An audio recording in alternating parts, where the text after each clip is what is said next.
After more than a year of relative calm in the Gaza Strip, tensions have flared up yet again.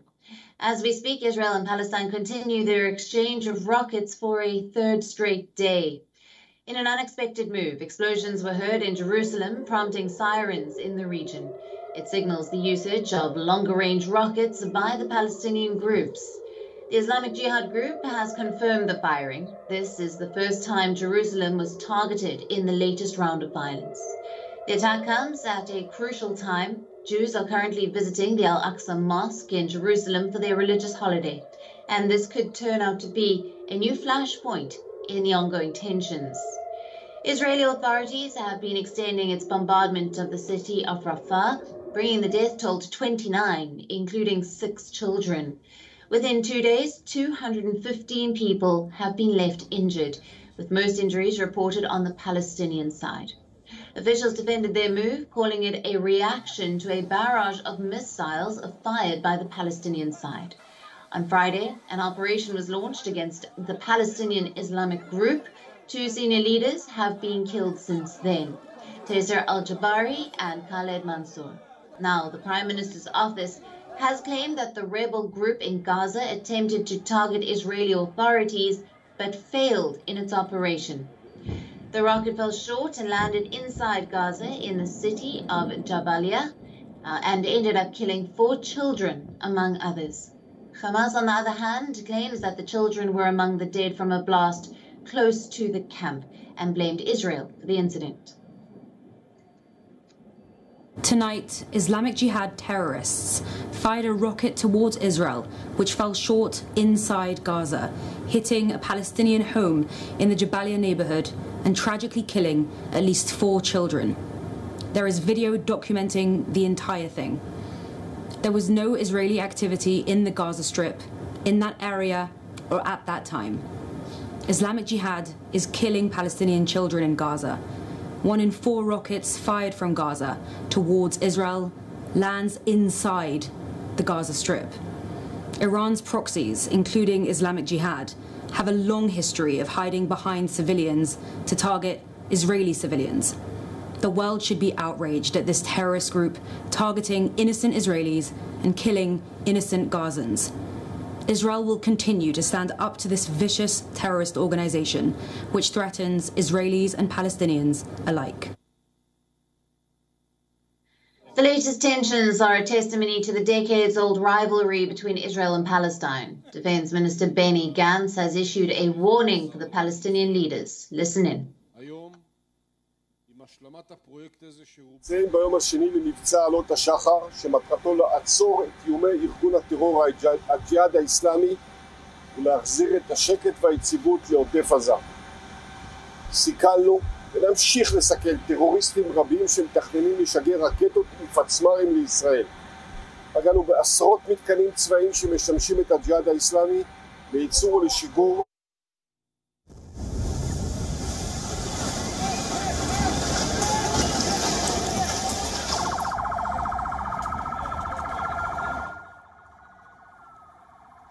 In the past 2 days, Israel has time and again justified its move, saying that the Palestinian group is posing as a security threat to the region.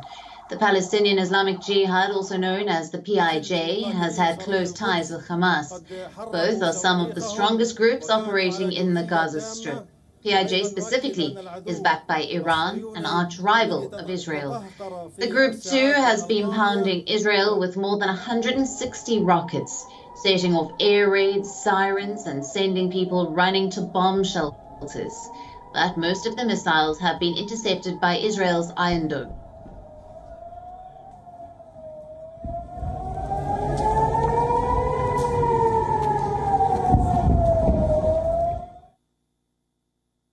After the United Kingdom, the US has extended its full support for Israel and said that the country has a right to defend itself. The State Department has also showed concern over reports of civilian deaths. Many experts closely watching the developments say that Israel's upcoming November elections could have a role in the latest flare-up. Palestinians have accused leaders of using Gaza as a weapon to rally the Israeli population. Just last year, the two sides broke into an 11-day war. Israeli forces and Hamas rebels launched a barrage of missiles. At least 250 people were killed in Gaza and 13 in Israel. The war proved to be extremely costly and mentally draining. Yet just a little over a year later, the two are again at a crossroads. Now, for more on this, our correspondent Jody Cohen has sent us this report from Ra'anana.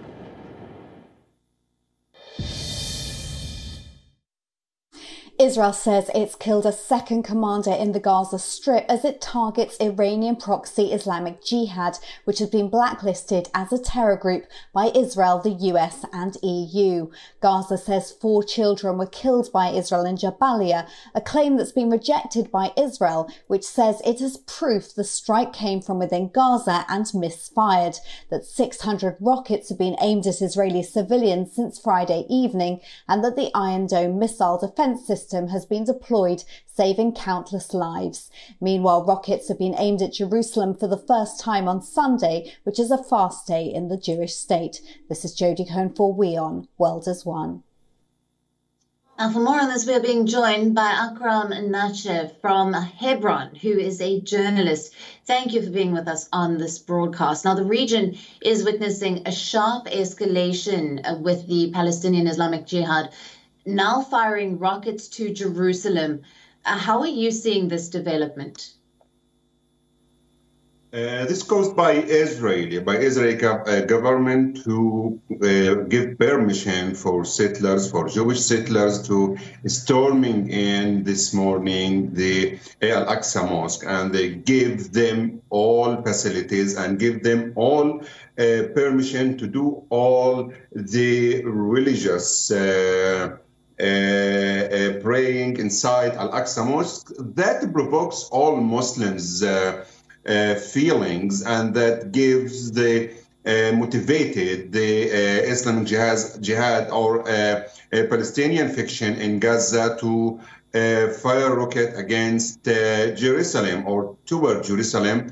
Anyway, this Israel know that Al-Aqsa Mosque is the red line. It's according to for all Palestinians and for Arabs and Muslim, and it's a holy symbol for all of them. So giving permission for settlers, that's lead the Palestinian faction to fire rockets towards Jerusalem. Let's back to last year, what happened in May 2021, when Hamas and Palestinian faction fired rockets towards Jerusalem. It was because of the flags march, and it was because the storming in Al-Aqsa Mosque, and it was because of Al-Aqsa Mosque and storming in Al-Aqsa in Ramadan. So